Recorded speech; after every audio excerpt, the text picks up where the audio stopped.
শুভ দুপুর বন্ধুরা, ঠিক আছে, আমাদের লাঞ্চটা আপনাদের সাথে শেয়ার করছি। মায়ের এই প্রথমেই কথা বলা ঠিক আছে, এটা বলতেই অভ্যাস হয়ে গেছে। ভাত, পটল ভাজা, এটা মেয়ের জন্য। আর এটা গোল গোল করে আলু ভাজা, মানে গোল গোল না, পোস্তর মতো কেটে আলু ভাজা, এটা পেঁয়াজ দিয়ে আলু সেদ্ধ মাখা। আর এইটা খেতে খুব ভালো লাগে এইটা। আর এটা হচ্ছে রুই পোস্ত। ও রুই পোস্ত করেছে? হ্যাঁ।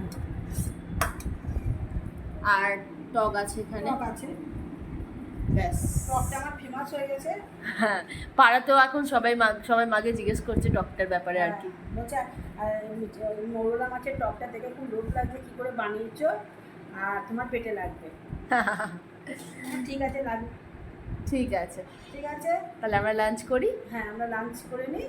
আর আপনাদের যদি ভালো লাগে আমার ভিডিওটা, অবশ্যই লাইক, কমেন্ট, শেয়ার করবেন এবং ফলো করে সাবস্ক্রাইব ও ফলো করবেন।